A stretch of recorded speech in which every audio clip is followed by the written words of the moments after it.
मैं बोल रहा हूँ, सामने बैठे हुए आप तक मेरी आवाज़ आ रही है। अगर मेरे चारों तरफ एक कांच का बक्सा रख दिया जाए, उसमें बैठ कर के मैं बोलता रहूँगा, लेकिन आप मेरे सामने ही बैठे हैं, बराबर में ही बैठे हैं, तो भी मेरी आवाज़ आप तक नहीं जाएगी। ऐसा क्यों हो गया? क्योंकि वायु संवाहक होती है।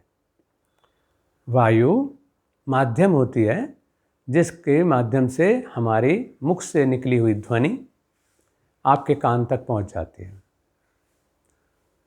ये अलग बात है कि फिर ये तार बन गए, बेतार के तार भी बन गए। ये थे तो शुरू से ही।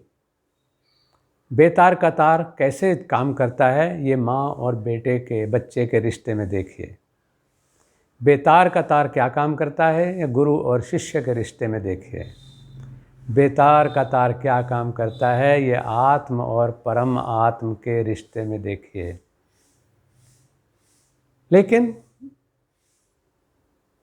जो इंद्रियों का व्यापार है, मैं बोला, आपके कान तक आवाज़ गई, उसको पहुंचाने में वायु का बहुत बड़ा माध्यम।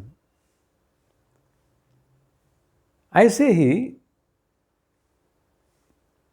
वायु का अवरोध हमारे शरीर में कहीं भी हो जाए तो वही समस्या पैदा कर देता है। क्योंकि त्रिदोष में वात है यानी वायु, कफ है बलगम जिसको हम कहते हैं, और पित्त है बाइल जिसको आप कह देते हैं। ये ऐसी तीनों चीज़ें हैं कि अगर इनमें समरसता ना हो, कोऑर्डिनेशन ना हो, तो हम निश्चित रूप से रुग्ण रहते ही रहते हैं। ये जो शरीर का जड़ पड़ जाना है बिस्तर पर, दूसरों पर पूरी तरह आश्रित हो जाना है, कोई मुंह में चम्मच से देगा तो चला जाएगा, अपने हाथ से हम खाने लायक भी नहीं रहते हैं।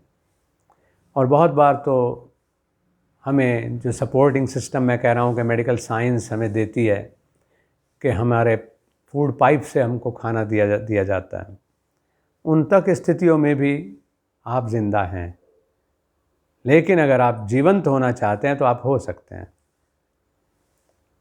वो स्थिति इसलिए आ जाती है जड़ पड़ने वाली, क्योंकि वायु भी बहुत कमज़ोर हो जाती है, और या यह कहिए कि वायु इतनी बढ़ जाती है कि वो आपके शरीर को जकड़ लेती है। उसको साथ छेड़छाड़ का हमने शुरुआत करी थी पहले ही एपिसोड में। दूसरे एपिसोड में हमने उसको फिर थोड़ा सा बढ़ाया। अब तीसरे में सीधे सीधे उसको हम पकड़ते हैं, और ये जो क्रिया मैं आज आपको बताने जा रहा हूँ, ये वायु के प्रकोप से हमें मुक्त करती है। इसीलिए आसन के रूप में हम इसको पवन मुक्त आसन कहते हैं। और भारत योग में क्योंकि इन क्रियाओं को विस्तार दिया गया है, वो केवल एक उदर विशेष से ही संबंधित नहीं होती, बल्कि वायु जो कुपित है वो हृदय को भी चोट पहुंचा सकती है, हृदयाघात हो सकता है। कुपित वायु सरदर्द कर सकती है, सरदर्द भी कर सकती है, हेमरेज भी कर सकती है। कुपित वायु शरीर को जहाँ का तहाँ जड़ बना सकती है, किसी भी हिस्से में शूल हो सकता है, दर्द हो सकता है, बहुत सारी चीज़ें हैं। तो इसलिए उसको शरीर में मैत्री भाव में रहना चाहिए। तो उसके लिए पवन मुक्त क्रियाएं हैं जो नीचे पैर से लेकर के ऊपर सिर तक के हिस्से में पवन मुक्त क्रियाओं को करके फिर हम अंतःपुष्टि क्रियाओं की तरफ बढ़ते हैं, फिर आसन प्राणायाम बंध मुद्रा आदि की तरफ भी बढ़ते हैं। लेकिन जो आज की स्थिति है, जो शैया पे पड़ा हुआ व्यक्ति है, जिसने अभी थोड़ा सा संभलना शुरू कर दिया है योग की लाठी लेकर के, और रोशनी देखनी शुरू कर दी है योग की टॉर्च लेकर के, वो व्यक्ति अब शुरू करेगा पवन पर नियंत्रण, यानी कुपित वायु को मित्र वायु बनाएगा। और उसके लिए आइए एक दो चीज़ें सीख लेते हैं।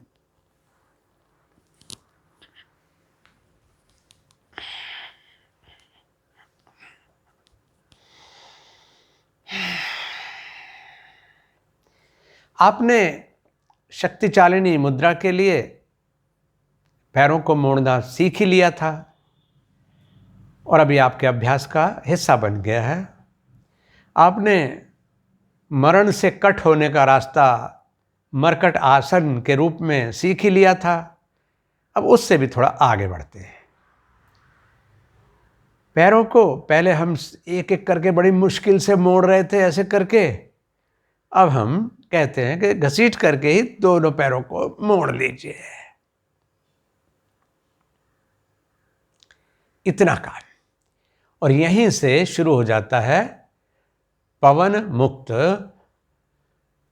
बहुत बार ऐसे मैं मुझको करते हुए देख करके, या मुझे मेरे समझाने से आपको करते हुए देख करके, कोई भाई जो योग के आसनों के ज्ञाता हैं वो ऐसा कह सकते हैं कि ये थोड़ी होता है पवन मुक्त, उसमें तो पहले राइट लेग को लाना होता है, फिर लेफ्ट को लाना होता है, फिर दोनों को इकट्ठे लाना होता है। ये तो इन्होंने तो दोनों से कोई इकट्ठा शुरुआत ही यहाँ से करा दी। माँ को पता होता है कि बच्चे को किस रूप में हेल्दी फूड देनी है, तो इसलिए गुरुपदिष्ट मार्गेण योगमेव समभ्यसेत, जो गुरुजी ने कहा कर लो, क्योंकि निश्चित रूप से वो आपसे थोड़ा बेहतर होते हैं और चीज़ों को अनुभव में ला कर के डिस्क्रिमिनेट कर पाते हैं, बहुत बार क्रियाओं को भी मॉडिफाई करा पाते हैं। जब आप पूर्ण क्रिया करने की अवस्था में होंगे तब उसकी बात करेंगे।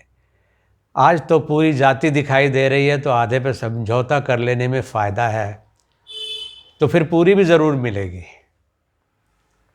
ऐसे पैर फोल्ड किए और फिर थोड़ा सा कमर पे ज़ोर पड़ने दो, इसको अपने पेट की तरफ लाओ और हाथ का सहारा ले लो, इसको ऐसे पकड़ लो, कमर को ढीला छोड़ दो,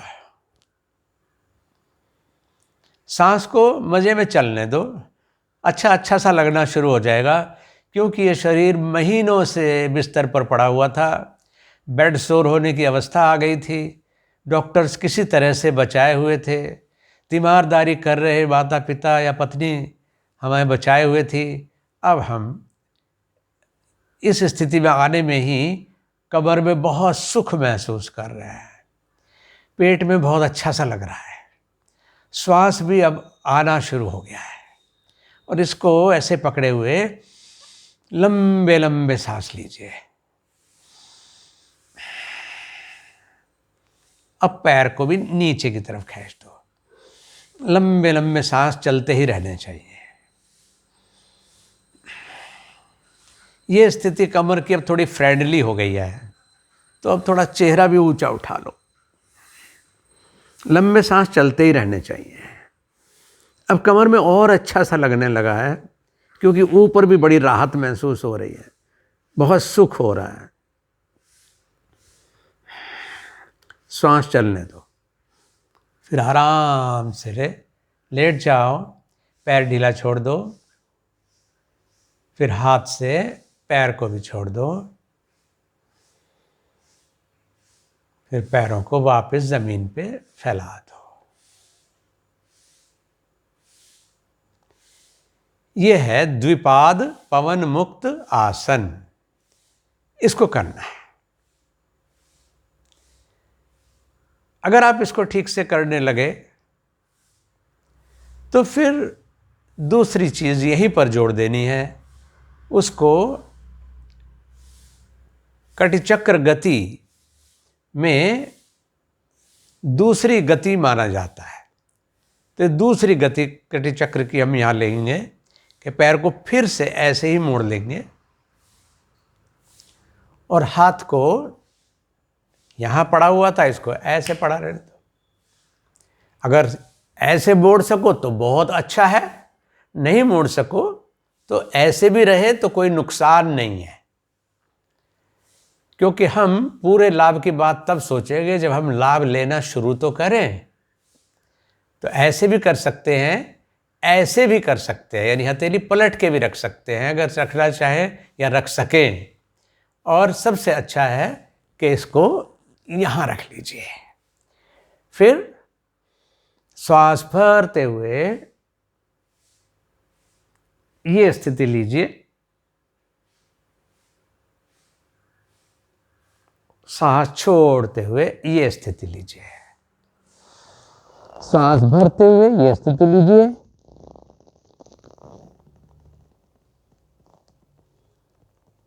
श्वास छोड़ते हुए ये स्थिति लीजिए। बार बार लीजिए, बार बार इस क्रिया को करिए। डिटॉक्सिफाई हो जाएगी आपके स्पाइन, आपके जॉइंट्स और सच कहें तो आपका शरीर। इसके अलावा जो कैल्सिफिकेशन होता जा रहा है आपकी कमर में, खास तौर से 24 की 24 जो कशेरुकाएं हैं ये परेशान हो गई हैं पड़े पड़े, इनमें कैल्सिफिकेशन भी खत्म होना शुरू हो जाएगा, उत्सर्जन होने लगेगा कैल्शियम का।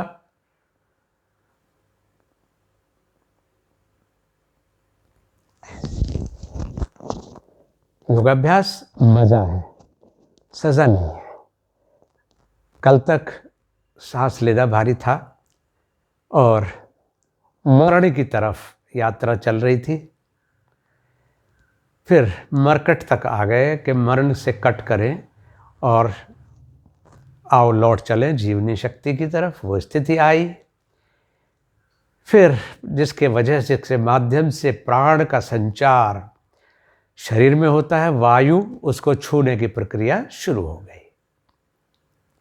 ये दो क्रियाएं जो मैंने आज बताई, पवन मुक्त और वो भी द्विपाद पवन मुक्त आसन, इसी क्रम से करें।